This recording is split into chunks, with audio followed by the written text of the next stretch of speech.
Assalamualaikum warahmatullahi wabarakatuh. Perkenalkan, nama saya Rahma Rizkina Mardotila dengan NIM akhir 089. Nah, di sini saya akan menjelaskan tentang apa sih server side script dan client side script itu. Next. Nah, server side script adalah kode program yang dijalankan di server, bukan di program pengguna, untuk memproses permintaan atau request dari klien seperti browser atau aplikasi. Nah, script ini bekerja di belakang layar dan biasanya digunakan untuk mengelola database, memproses login pengguna, menghasilkan halaman web dinamis. Contoh bahasa server-side yaitu PHP, Python, JavaScript, Ruby, dan juga Java. Next. Nah, fungsi server-side script. Beberapa fungsi utama server-side script adalah pertama, untuk mengolah data. Nah, memproses input dari user, form, API, dan lain-lain. Terus ada mengakses database, yaitu menyimpan, mengambil, dan mengubah data. Dan yang ketiga ada autentikasi dan otorisasi, yaitu mengatur login, logout, dan hak akses user. Terus ada membuat konten dinamis, itu digunakan untuk menghasilkan halaman berbeda sesuai user, misalnya di dashboard. Terus ada keamanan, yaitu menyembunyikan logika aplikasi agar tidak terlihat oleh klien.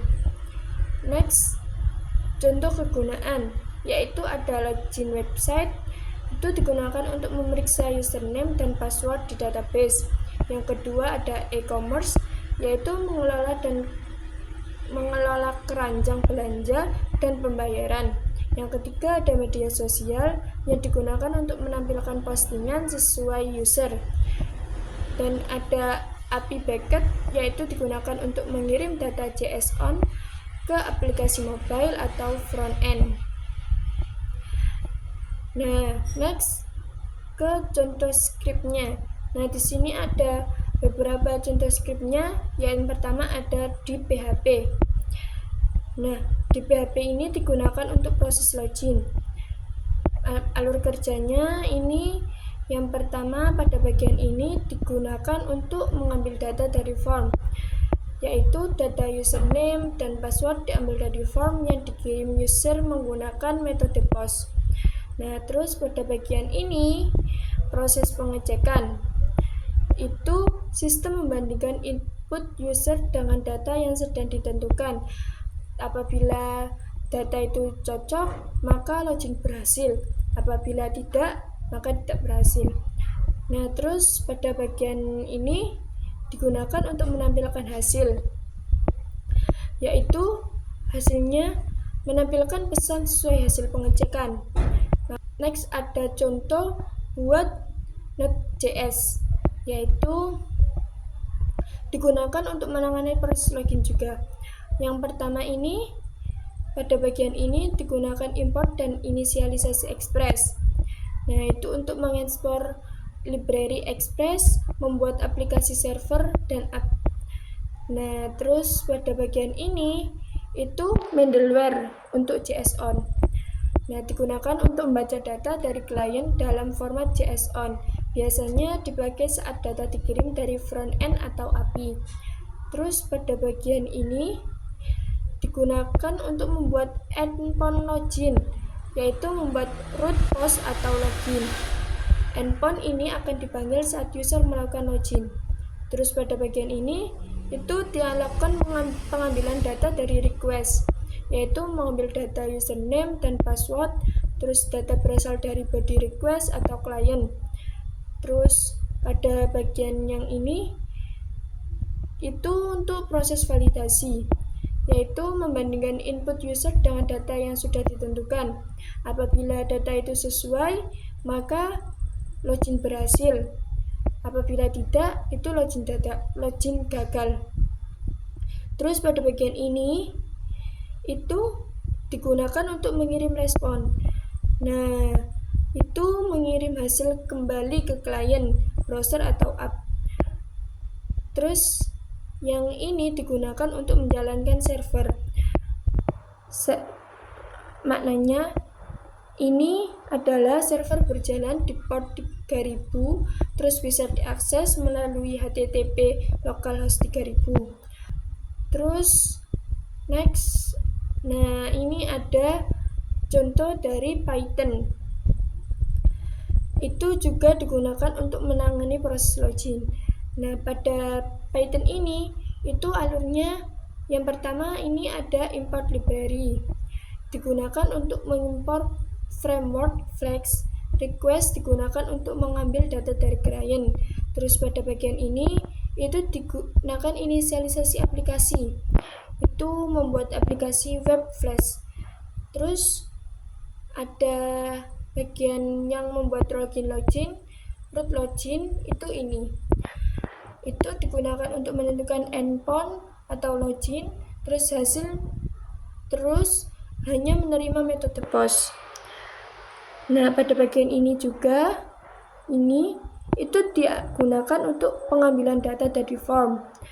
Itu mengambil data input dari form yang dikirim user. Data dikirim melalui post. Terus pada bagian ini tuh ada proses validasi, digunakan membandingkan input user dengan data yang sudah ditentukan. Apabila data itu cocok, maka login berhasil. Terus mengirim respon. Nah, ini tuh pada bagian ini mengirim hasil ke klien, browser atau app. Terus pada bagian ini digunakan untuk menjalankan server flash. Debugnya yaitu true untuk mengembangkan auto reload dan error detail. Next ada client-side script. Nah, client-side script sendiri adalah kode program yang dijalankan langsung di browser pengguna atau klien, bukan di server. Nah, script ini biasanya digunakan untuk mengatur tampilan halaman web, memberikan interaksi langsung tanpa reload halaman. Terus bahasa yang paling umum digunakan adalah bahasa JavaScript, itu yang paling utama. Terus ada HTML dan CSS, itu digunakan untuk pendukung tampilan. Next, nah beberapa fungsi utama client-side script itu antara lain ada interaksi user UI UX, itu untuk menangani klik tombol input form, animasi, dan lain-lain. Terus validasi form, itu digunakan untuk memeriksa input sebelum dikirim ke server, misalnya email tidak boleh kosong. Terus ada manipulasi DOM, itu digunakan untuk mengubah isi halaman tanpa reload. Terus meningkatkan performa, itu untuk mengurangi beban server karena sebagian proses dilakukan di klien. Dan yang terakhir ada responsif dan dinamis, itu digunakan untuk membuat halaman terasa cepat dan interaktif. Next, nah kita ke contoh. Beberapa contohnya adalah yaitu validasi form login, itu yaitu cek input kosong sebelum dikirim ke server. Terus ada animasi website, yaitu slide gambar, drop down menu. Terus ada single page application atau SPA seperti Gmail, Instagram web. Terus yang terakhir ada real time update atau front end, yaitu notifikasi tanpa reload. Next, nah di sini ada contoh-contoh client-side script. Yang pertama ada menggunakan HTML dan JavaScript, yaitu pada contoh client-side yang digunakan untuk validasi form login. Nah, ini adalah contoh untuk client-side script yang digunakan untuk validasi form login sebelum dikirim ke server. Nah, langkah-langkahnya adalah pada bagian ini itu digunakan untuk pada struktur form login. Form akan memanggil fungsi validate form saat tombol login ditekan. Nah, jika fungsi mengembalikan false, form tidak akan dikirim. Terus pada bagian ini itu digunakan untuk pengambilan data dari pengguna. Setiap input memiliki ID untuk diakses oleh JavaScript. Terus pada bagian ini, fungsi ini itu dijalankan saat form dikirim. Nah, tugasnya untuk mengecek apabila input sudah diisi atau belum. Terus ini, pada bagian ini, itu digunakan untuk pengambilan nilai dari input username dan password. Nah, menggunakan DOM. Terus pada ini, bagian ini, itu dilakukan pengecekan apakah ada file yang kosong. Nah, jika kosong, maka tampilkan peringatan. Terus next ya, pada bagian ini tuh digunakan untuk menampilkan notifikasi ke pengguna.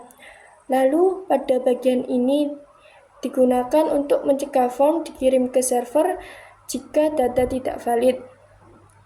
Ini pun untuk mengizinkan form dikirim jika valid. Lanjut untuk penjelasan tentang contoh HTML dan JavaScript yang manipulasi DOM. Nah, di sini itu digunakan untuk mengubah isi halaman web secara langsung tanpa reload.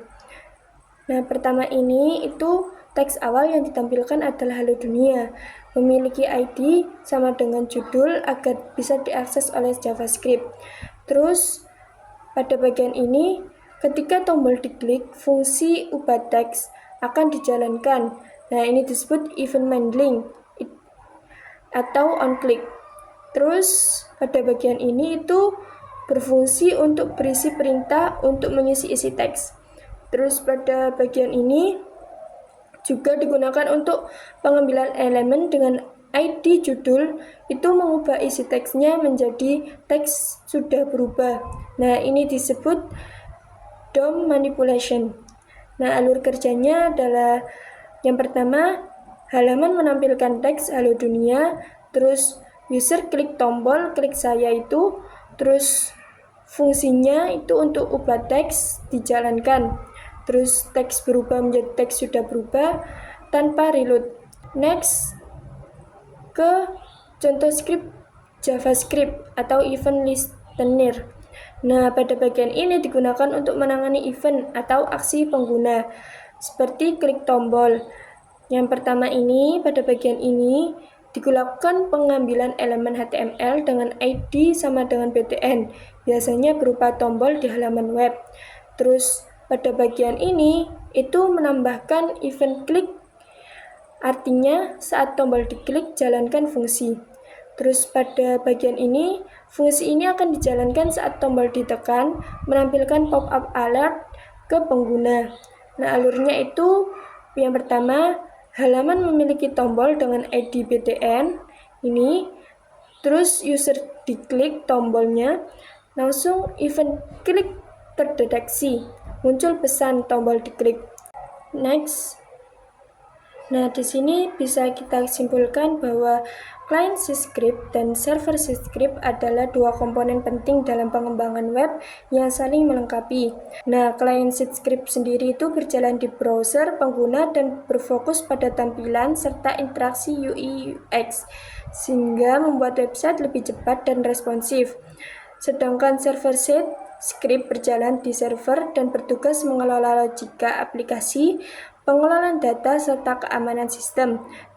Keduanya bekerja bersama, yaitu pada client side itu menampilkan interaksi pengguna, sedangkan pada server side itu memproses data dan mengelola sistem di belakang layar. Dengan kombinasi keduanya, sebuah website dapat menjadi interaktif, dinamis, aman, dan juga efisien. Sekian penjelasan dari saya. Mohon maaf dan terima kasih atas perhatiannya. Wassalamualaikum warahmatullahi wabarakatuh.